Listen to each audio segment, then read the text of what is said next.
اللهم صل وسلم وزد وبارك على سيدنا محمد وعلى آله وصحبه أجمعين. عاملين ايه يا حبايب قلبي؟ يا رب تكونوا بخير. هعمل معاكم طاجن تورلي باللحمة، طعمه حلو قوي وخطير.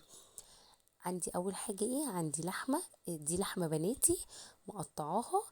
وبفضل اغسل فيها كويس جدا. لازم نغسل اللحمة كويس خالص.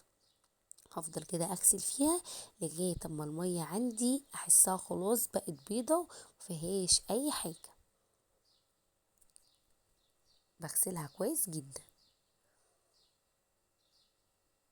هنا لسه برضو الميه بتاعتها مبقتش بيضه.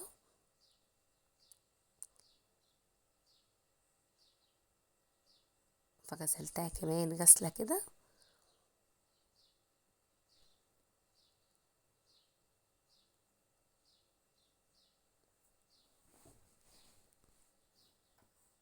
خلاص بقى هنا كنت شطفتها كويس جدا. الميه بتاعتها بقت بيضه خالص. سبتها بقى تتنقع شويه كده، وبرضو قبل ما ابدا اشوحها هغسلها كمان مره. انا بحب ان انا اشوح اللحمه قبل ما اسلقها، بتدي طعم حلو قوي. عندي بقى هنا الحله سخنتها كويس جدا. طلعت الطقم ده كنت شايلاه، طلعته تاني وشلت الطقم السيراميك لان الطقم السيراميك خلاص كان باظ عندي خالص واتجرح. فشلته، قلت لغايه ما اوديه لحد يجددهولي تاني. عندي بقى كده الحله زي ما قلت لكم سخنتها كويس جدا. لازم الحله تكون عندنا سخنه جدا عشان اللحمه متلزقش فيها. هبدا بقى ان انا كده اشوح اللحمه شوحه تشويحه حلوه كده. هنا بقى ايه، خلاص كانت ايه قربت كده ايه تتشوح. بفضل بقى ان انا ايه اقلبها كده. بصوا هنا شوفوا بقى اللحمه مش لازقه في الحله خالص عشان مسخنين الحله كويس جدا. بغطيها بس شويه كده، وكل شويه ايه بفتح الغطا وبديها تقليبه. خلاص هنا كانت اتشوحت كده. بحط لها بقى بصلايه مقطعاها 4/4 وطماطمايه. هديهم تقليبه كده مع بعض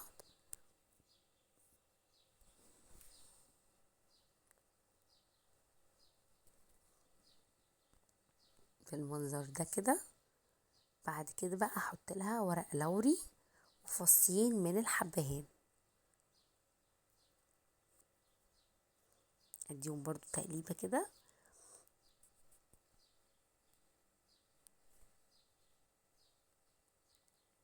بعد كده بقى ايه هبدأ انزل بالمية المغلية عندي.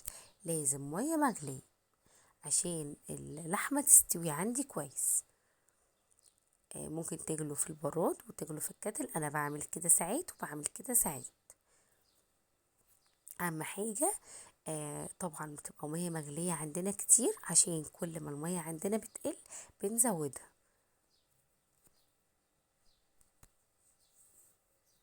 اديها بقى تقليبة كده وهغطي عليها برضو. وبعد كده هفتح الغطا عندي واشيل بقى اي ريم كده في الشوربة. عندي الريم ده بيعمل زفارة لازم نشيله. بعد ما نشيل بقى الريم بنبدأ بقى ان ايه نحط التوابل كده على الشوربة. عندي بقى مرقة فورية، قايله لكم المرقة دي حلوة قوي بحب استخدمها، طعمها حلو صراحة ومش غالية خالص على فكرة. ببدأ بقى احط فلفل اسود. انا كمان بحب احط بدل الفلفل الاسود فلفل حبوب، بس ما كانش عندي صراحة فحطيت عادي فلفل اسود بس مش بنكتر. احنا مش عايزين الشوربة عندنا تغمق. بعد كده حطيت توابل لحمة برضو رشة بسيطة كده.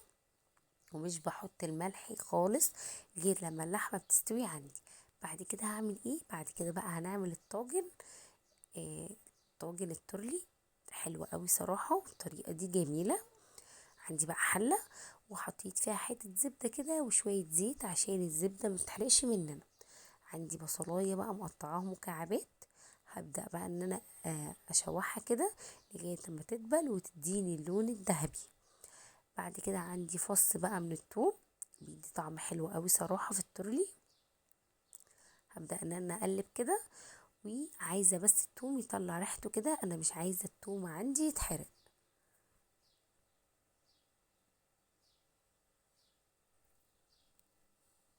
خلاص بقى هنا كده كان التوم طلع ريحته كده. عندي بقى طماطم، هنزل بقى بالطماطم كده. بحب كمان احط معلقة صلصة معلبة قبل ما بحط الطماطم، بتدي لون حلو قوي، بتخلي الصلصة عندنا حمرا، بس الصراحة ما كانش عندي. لو عندكم حطوا معلقة كده، بس بتشوحوها الأول قبل ما تنزلوا بقى بالطماطم المضروبة في الخلاط. عندي بقى هنا الطماطم كانت سبكت خلاص. هحط بقى شوية فلفل اسود، وهحط برضو مرقة فورية، باكت كده من المرقة الفورية. وعندي بقى ايه رشة من الكزبرة الناشفة، تدي طعم حلو قوي. طبعا هحط الملح بتاعنا كده.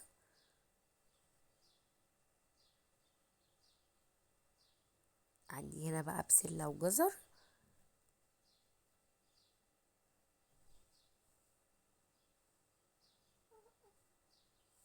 اديها تقليبة كده.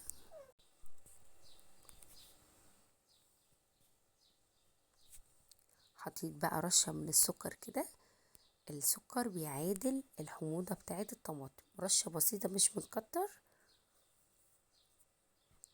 هبدأ بقى اقلبها كده واغطيها بقى، اديها غلوة كده حلوة.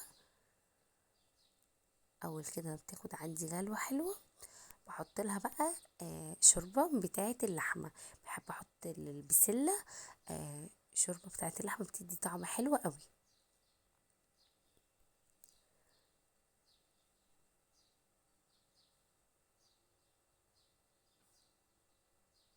خلاص بقى هنا حطيت الشوربة كده، وهبدأ بقى اغطي عليها واسيبها بقى تستوي عندي. قبل بقى ما البسلة تستوي عندي شوية كده، بحط لها بقى اللحمة. اللحمة خلاص كانت سلقت عندي، بنزل بقى باللحمة كده.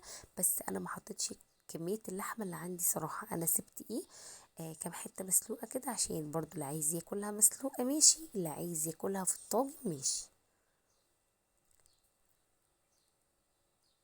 حطيت بقى اللحمة كده، وبحط بقى بطاطس. مش بحط البطاطس في الاول خالص، لا بحطها بعد كده قبل ما اللحمه والبسله يستوي عندي بحاجه بسيطه، عشان مش عايزه البطاطس عندي تتهري. التورلي كمان بنحط فيه ايه، بنحط فيه ممكن تحطوا فاصوليا خضراء، بس احنا مش بناكل فاصوليا خضراء.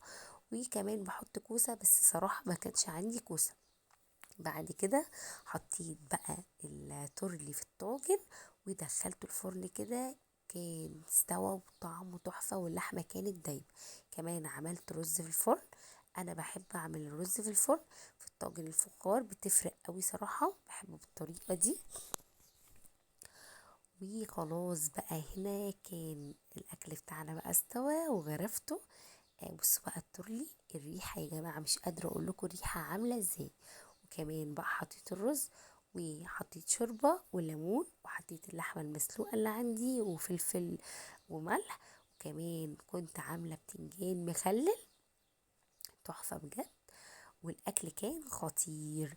اهم حاجة بقى لو وصلتوا لحد هنا ما تنسوش تصلوا على النبي.